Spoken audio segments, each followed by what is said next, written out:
उन्होंने क्वेश्चन दिया है कि the same set of coordinate axis for the given value of c we refer to these level curves as contour map. As a contour वही उसी को कहा जाता है, क्लोज कर्व कोई होता है, ठीक है।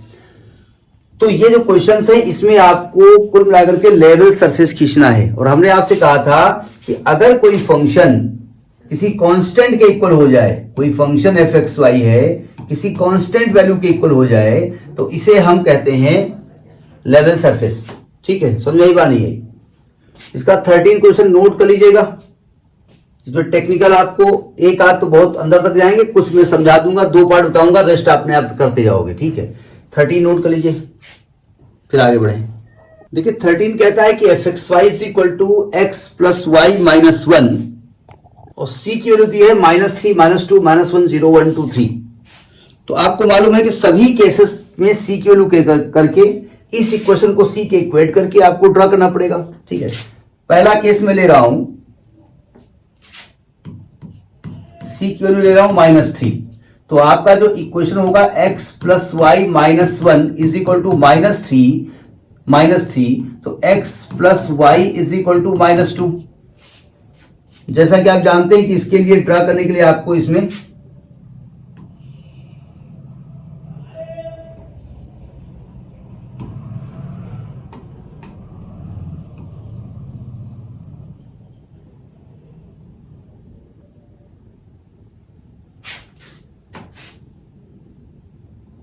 तो इस लाइन को ड्रॉ करना है आपको। कोऑर्डिनेट लिख रहा हूं, एक्स की वैल्यू और वाई की वैल्यू। लाइन के लिए आप जानते हैं एक बार एक्स को 0 करोगे तो वाई -2 आएगा, एक बार वाई को 0 करोगे तो एक्स -2 आएगा, ठीक है। लाइन में नहीं ड्रॉ कर रहा हूं, से एक साथ ड्रॉ करूंगा, कोई दिक्कत? लाइन में एक साथ ड्रॉ करता हूं। सेकेंड केस में लेके चलता हूं, सी की वैल्यू -2 ले लेंगे तो आएगा x plus y minus 1 is equal to -2, तो x plus y is equal to -1।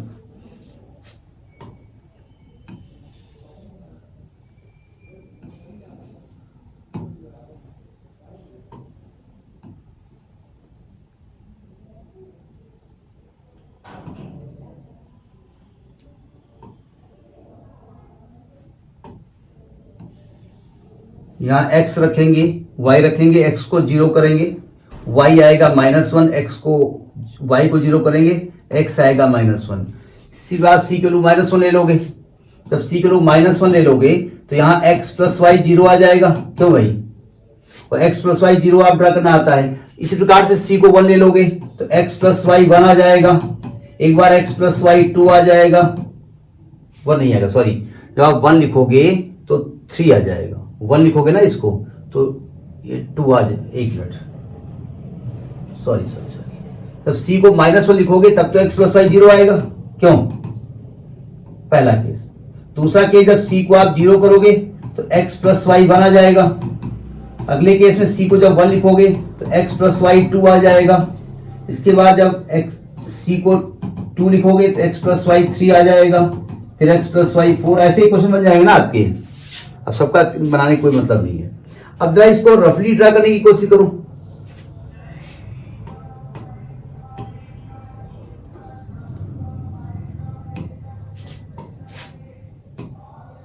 इसको जब ड्रा करोगे, ये एक्स एक्सिस है,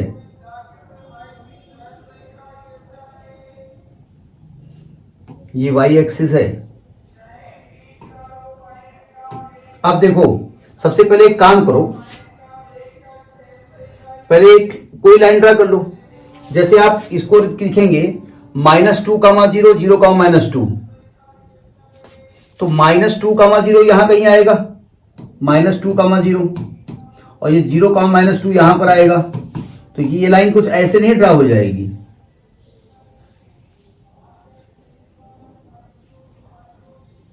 हो जाएगी ना। इसको यहां लिख दो, यहां -2 लिख दो, ठीक है। अच्छा ये बताइए, अब जितनी भी लाइनें होंगी एक ओरिजिन से पास होगी, ओरिजिन वाली ऐसे कुछ हो जाएगी। इसी प्रकार से जितनी भी लाइनें होंगी सब पैरेलल लाइनें खींचते चले जाओ, अच्छा बनती जाएंगी ना लाइनें, जितनी बन जाए, जितनी वैल्यू दी हुई है। तो अब ये ध्यान रखना, कोऑर्डिनेट एक्सिस पे बने तो हिसाब से बने, मतलब लगे कि आप बनाए हुए हो, इसकी वैल्यू निकाल लेना। जो आप सही वैल्यू निकालोगे तो अपने आप पैरेलल लाइनें आएंगी। तो इसी को हम कहते हैं लेवल कर्व। समझ में आई बात नहीं है? ये आपको सब करना है, ये आप ना छोड़ दीजिए, हैं? नोट करिए इसको। ये हमने थोड़ा सा आइडिया से ड्रा किया है, एक दो ड्रा कर दिया है और सब आइडिया से है, ठीक है? आप सही सही पॉइंट लेके करोगे। भाई यहां हमारी लाइन पैरेलल नहीं दिख रही है, ठीक है? तो आप जब ड्रा करोगे तो पैरेलल अपने आप आ जाएंगी। तो 14th नोट कर लीजिए पहले आप, फिर बात करें। दिख रहा ना पूरा? थोड़ा और साइज बड़ा कर देते हैं।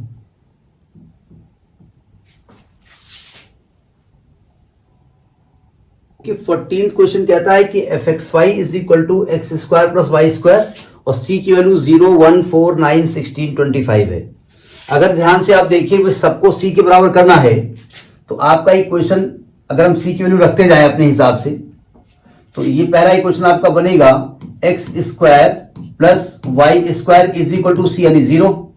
दूसरा बनेगा x square plus Y square is equal to 1, x square plus Y square is equal to 4, x square plus Y square is equal to 9, x square plus Y square is equal to 16 और x square plus Y square is equal to 25।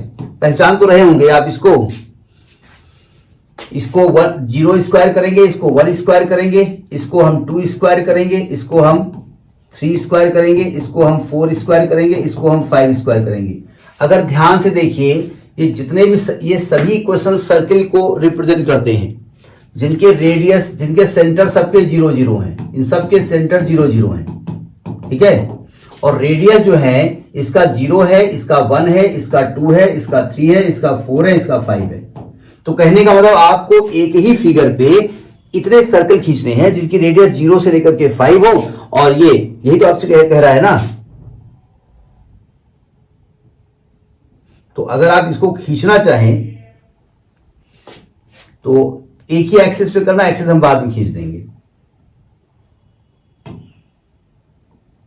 देखिए ये पहला circle हो गया, लो काम कुछ तो draw हो। पहला सर्किल हो गया, चूंकि रेडियस 0 है तो मैं इसको भरे दे रहा हूं। ये दूसरा सर्किल हो गया,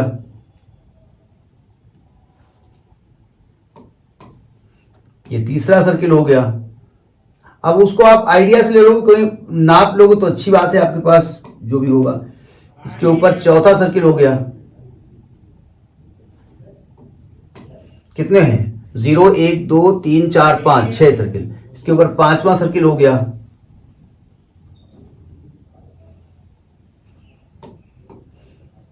छठा सर्किल हो गया, इसके बीच में फिट कर दूं। हो गए 6 सर्किल। अब जरा आपको याद होगा जब टॉपिक पढ़ा रहे थे वहां एक एग्जांपल आया था, याद है ना? अगर आप हमने कहा था कि अगर आप एक छल्ला ले लीजिएगा और उसका रेडियस 0 कर दीजिए ऐसे, और उसके ऊपर एक और छल्ला, उसके ऊपर एक और छल्ला, तो ऐसे छल्ले छल्ले छल्ले छल्ले ऐसा डायग्राम होगा। कुछ ऐसा डायग्राम आपके सामने आया था। ये डायग्राम दिख रहा ना आपको? यहां पर भाई, यहां पर हमने 0 लिखा, यहां 100 लिखा हुआ था, आया तो सर्किल ही था ये। तो इस प्रकार का शेप आपको मिलेगा जाकर के। अगर हमने बताया भी था आपको याद हो तो हमने कहा था इसको अगर आप मोड़ दीजिए, इसको अगर आप मोड़ दीजिए, याद आया आपको एग्जांपल?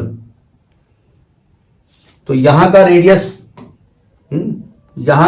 0 है, फिर 1 रेडियस, फिर 3 रेडियस, फिर 4 रेडियस, ऐसे छल्ले रखते जा रहे हो। और ऐसा शेप आपको, भाई छल्ला जो रखोगे चारों तरफ से होगा ना, भले अंदर खोखला हो, ये ऐसे आपको मिलेगा। ये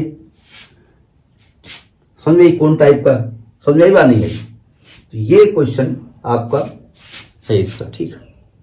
15th नोट कर लीजिए। ये थोड़ा टेक्निकल डायग्राम है, थोड़ा सा समझने वाला है, पहले नोट करिए फिर हम बात करें। F x Y is equal to X Y और सी की वैल्यू -9, -4, -1, 0, 1, 4, 9 ये कुछ वैल्यू दी हुई है, ठीक है? तो इनको सबको ड्रा करना पड़ेगा। कैसे ड्रा करेंगे देखा जाएगा। मैं भी लिख रहा हूं ना। 15 क्वेश्चन बताया ना ये हमने, 14 बोला। F x Y is equal to x into y, और जो सी की वैल्यू है वो है -9 -4 -1 है। अभी सही कर रहे हैं, बताया ना, मॉइस्चर होने की वजह से कैमरे के ऊपर मॉइस्चर आ जाता है। अब जरा इसको ध्यान से देखिएगा। देखिए, अब पहले तो हम एक काम करते हैं, सी बराबर 0 से स्टार्ट करते हैं जानबूझ करके, ठीक है। पहला केस तो ये हो जाएगा एफ एक्स वाई, जो x Y is equal to 0, यानी यहां पर x इज इक्वल टू 0। एक मिनट, ऐसे न करिए, ये ऐसे दिक्कत करेगा। x into y is equal to 0, हाँ ठीक है। तो x is equal to 0 and y is equal to 0, इसको तो पहचानते होंगे आप। x is equal to 0 is y axis and y is equal to 0 is x axis, ठीक है। सेकेंड केस में जब c को 1 लिखेंगे तो x into y is equal to 1 होगा। इसको ध्यान से देखिए, यहां y की वैल्यू 1/x आएगी ना।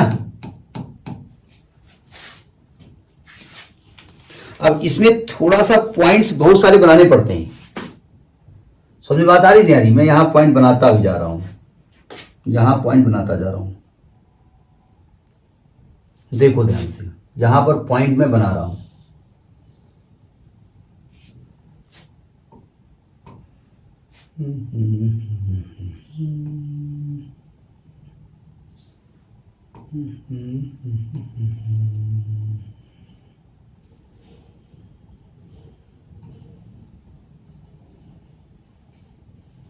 तो इसमें बहुत सारे पॉइंट्स बनाने हैं आपको, ये नहीं कि ऐसे ही नहीं काम चलेगा, तभी ये ड्रा भी कर पाओगे।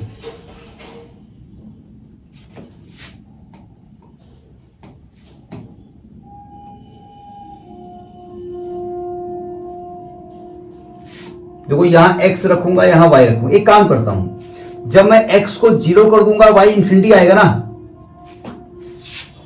अगर y को 0 कर दूंगा तो x इंफिनिटी आएगा। सही कह रहा हूं ना मैं? अच्छा देखो, x को मैं 1 लिखता हूं, जानबूझ के नहीं लिख रहा हूं, x को 1 लिखता हूं।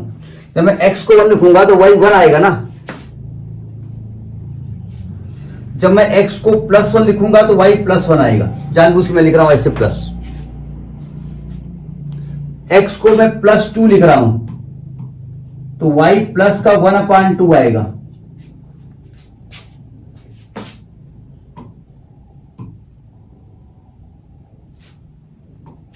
x को मैं लिख रहा हूं 1/2, थोड़ी वैल्यू छोटी कर दो, 1/2 कर लिख रहा हूं तो y 2 हो जाएगा, बढ़ जाएगा। और ये 1/3 आएगा तो y 3 हो जाएगा। अच्छा, जब मैं प्लस में लिखूंगा तो प्लस में आएगा, जब मैं 1/4 लिखूंगा तो y 4 हो जाएगा, प्लस में करूंगा तो प्लस आएगा। और अगर मैंने ये माइनस कर दिया, ये माइनस कर दिया तो यह माइनस आ जाएगा। जानबूझ के एक ही आप अलग अलग बनाएंगे, मैं एक में बना रहा हूं। पहले प्लस आ रहा था, फिर माइनस आ रहा है, ठीक है। तो देखो जरा, अगर पॉइंट देखो तो एक तो आपका ये हो जाएगा 1,1, एक -1, एक 1/2, 1/2 और -2, -1/2, 1/2, 2 और -1/2, -2। पॉइंट समझ में आ रहे नहीं आ रहे हैं? अगर मैं इसका एक रफली डायग्राम बनाऊं, इसका मैं रफली एक डायग्राम बनाता हूं, इस वाले पेज बनाते जाएंगे डायग्राम। ये एक्स एक्सिस है, ये वाई एक्सिस है।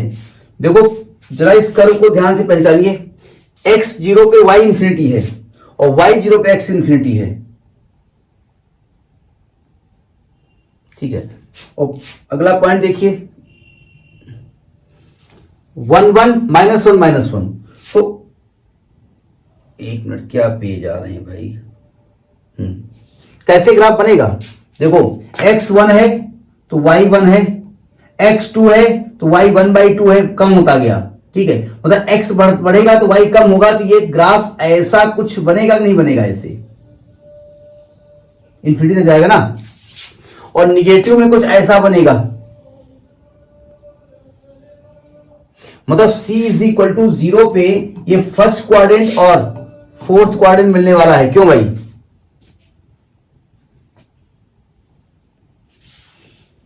अब c इज इक्वल टू 1 पे आ जाओ। ये पहला केस समझ आ गया ना? c इज इक्वल टू 1 पे आएगा, x y, sorry c is equal to 1 पे हो गया। ये मैं क्या कर रहा हूं भाई? ये c इज इक्वल टू 0 पे तो ये था, यहां y बराबर 0 था, यहां x बराबर 0 था, यही एक्सिस आई थी। ये c बराबर 1 पे वैल्यू निकली है, 1 पे निकली है, और ये 1 पे ये निकलेगी और इधर निकलेगी। ठीक, अब आगे देखो, आगे c की वैल्यू आपसे क्या कह रहा है? 4 कह रहा है, 4 रखिए। देखो c को 4 लिखने जा रहे हैं। जब 4 लिखोगे, जब ध्यान से देखो, जब 4 लिखोगे तो यहां 4 आ जाएगा, यहां 4 आ जाएगा, तो यहां पर पॉइंट ही बदलेंगे आपके। पहले यहां पॉइंट लिखेंगे, x की वैल्यू के करस्पॉन्डिंग y की वैल्यू लिखेंगे। जब आप x को 0 करोगे, x को 0 करोगे तो y इंफिनिटी आएगा, y को 0 करोगे तो x इंफिनिटी आएगा। क्यों? जब आप इसको 1 लिखोगे तो ये y 4 निकलेगा, जब इसको x को 2 लिखोगे तो y 2 निकलेगा, जब x को आप 1/2 लिख दोगे तो y 8 आ जाएगा, इसको 1/3 करोगे तो ये 12 आ जाएगा। क्यों भाई? ऐसे आएगी ना वैल्यू। अगर यहां पर माइनस लगा दोगे, प्लस में लिखोगे तो प्लस में आएगी वैल्यू, प्लस में लिखोगे तो प्लस में आएगी वैल्यू, प्लस में लिखोगे तो प्लस में आएगी वैल्यू, प्लस में लिखोगे तो प्लस में आएगी वैल्यू।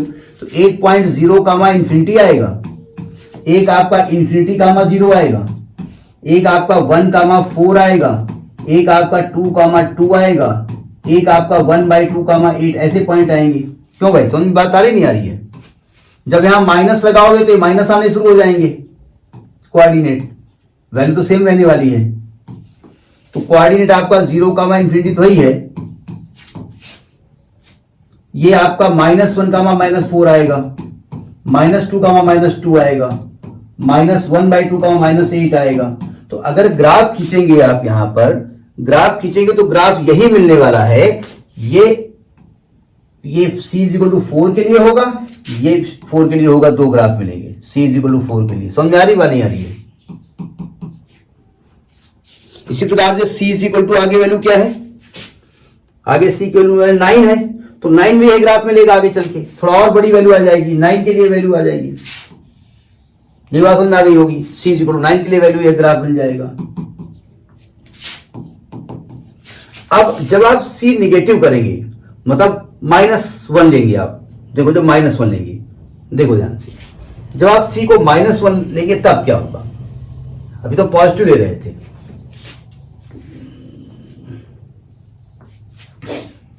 यानी आप लिख रहे हैं c इज इक्वल टू -1, यानी x into y is equal to -1, यानी x is equal to minus into y, 1/y।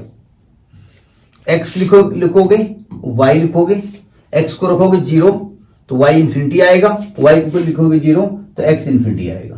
ठीक है, अब देखो ध्यान से, अगर आप x को 1 लिखते हो तो यहां -1 आता है, यानी x की पॉजिटिव पे y निगेटिव आ रही है वैल्यू। x को 2 लिखते हो तो y -1/2 आता है, x को माइनस या 1/2 लिखते हो तो y -2 आता है, इसको 1/3 लिखते हो y -3 आता है, इसको 4 लिखते हो तो y -1/4 आता है। समझ में आ रही बात आ रही है? और अगर आपने यहां साइन चेंज कर दिया, मतलब पहले आप तो पॉजिटिव ले रहे हो, ये सब पॉजिटिव वैल्यू ले रहे हो, प्लस ले रहे हो, प्लस ले रहे हो, प्लस ले रहे हो, तो यहां से प्लस माइनस आ रहा है। और जब आपने यहां निगेटिव वैल्यू लेना शुरू किया, यहां निगेटिव लिया तो ये प्लस हो गया, निगेटिव लिया तो ये प्लस हो गया, निगेटिव लिया तो ये प्लस हो गया। या आप अलग बनाएंगे टेबल में तो आपके जो पॉइंट बनेंगे, पहले वाले जो पॉइंट मिलेंगे वो मिलेगा आपका 0 कामा इंफिनिटी, ये आएगा 1 कामा -1, 2 कामा -1/2, 1/2 कामा 2। ठीक है, और जब निगेटिव करेंगे आप, यहां पर निगेटिव लेंगे आप तो आएगा -1 कामा 1, -2 कामा 1/2। देखो जब x पॉजिटिव है और y निगेटिव है तो किस क्वाड्रेंट में जाओगे? फोर्थ क्वाड्रेंट में जाओगे। क्यों? और जब x निगेटिव है y पॉजिटिव है तो सेकेंड क्वाड्रेंट में जाओगे तो आपका ग्राफ यहां बनने वाला है। c इज इक्वल टू -1 के लिए ग्राफ ऐसे बनेगा, ऐसे और ऐसे। c इज इक्वल टू -1 के लिए। समझ में बात आ रही नहीं आ रही है? और जब आप यहां पर c की वैल्यू कर दोगे -4 तो ये 4 टाइम्स हो जाएंगे, सब चेंज हो जाएंगे, तो ग्राफ ऐसे बन जाएगा आपका। -4 के लिए ऐसे बन जाएगा ग्राफ, आप बनाएंगे, लेकिन 9 के लिए ऐसे बन जाएगा ग्राफ। समझ में बात आई नहीं आई है? ये c इज इक्वल टू -4 के लिए, c इज इक्वल टू -9 के लिए, तो ये ग्राफ इस तरह से बनेगा। ठीक है, नोट करिए। हमने डायरेक्ट कर दिया है आपको समझाने के लिए, क्योंकि आपको 2 पॉइंट बता दिए, लेकिन आप एग्जामिनेशन में जाकर के थोड़ा सा दिमाग लगाएंगे। एक मैं गलती कर गया हूं, यहां पर देखना -∞ यहां पर आएगा, इधर जो पॉइंट आएंगे -∞ आएंगे, ठीक है। उधर जो पॉइंट आएंगे +∞ आएंगे, यहां -∞ आएंगे, ये थोड़ा देख लीजिएगा, ठीक है।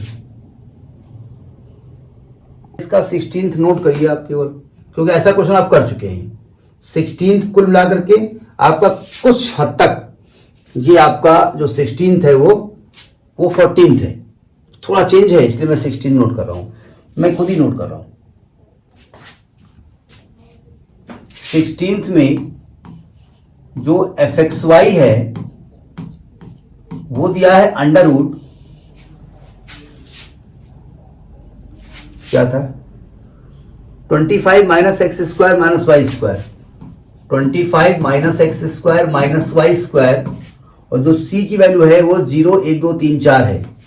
c की वैल्यू है वो 0 1 2 3 4 है। देखो ध्यान से, आप कह रहे हो कि √25 - x² - y² बराबर c के बराबर करोगे, तो 25 - x² - y² बराबर c², तो इसको उधर ले जाओ तो आएगा x² - y² + y² is equal to 25 - c², चलेगा। तो अगर आप ध्यान से देखिए तो यही वाला तो ग्राफ हो गया, ये वाला x² + y² is equal to c। इसको लिख सकते हैं ना ऐसे, जल्दी बता रहा हूं क्या मैं यहां पर। जब c को 0 करोगे तो आएगा x² + y² is equal to 25। c को जब 1 करोगे तो आएगा x² + y² is equal to 25 - 1² इन 24। जब c को 2 करोगे, ये c को 1 किया हमने, c को जब 2 करोगे तो आएगा x² + y² is equal to 25 - 2² in 4 and 21। जब 3 करोगे तो आएगा x² + y² बराबर 3² 9 या 16, और जब 4 करोगे तो आएगा x² + y² is equal to 9। अब बताओ, ये कर्व तो पकड़ में आ रहे होंगे ना आपको, तो कर्व भी पकड़ में आ रहे हैं, इनकी रेडियस, इनका सबका सेंटर क्या है 0 0 है, सेंटर 0 0 है, और यहां पर रेडियस 5 है, यहां पर रेडियस √24 है, यहां पर रेडियस √21 है, यहां पर रेडियस √16 है, यहां √9 है। वो आप वैल्यू निकाल लोगे, ठीक है। अब ये तो मालूम कौन सबसे छोटा है? नहीं, जानबूझ के मैंने √16 लिखा है कि सबसे छोटी वैल्यू क्या है, सबसे छोटी है, उससे बड़ी है, उससे बड़ी है, उससे बड़ी है, उससे बड़ी है, ये मैं इसलिए मैंने बनाया इसको, ठीक है। अब आप कुछ नहीं, सर्किल बना दो आराम से,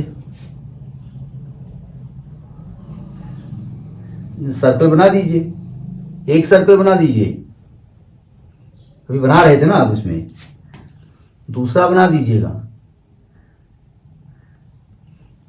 तीसरा बना दीजिएगा, के ऊपर चौथा बना दीजिएगा। कितने बनेंगे उतने बना दो।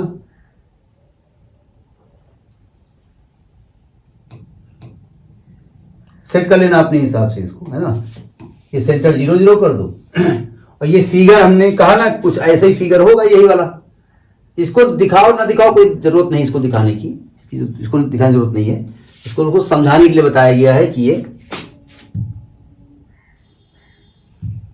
ऐसा बनाया गया है, हमने इसको टेढ़ा कर दिया था, ये फिगर है, ठीक। तो ये आपका क्वेश्चन हुआ, ठीक, नोट करिए।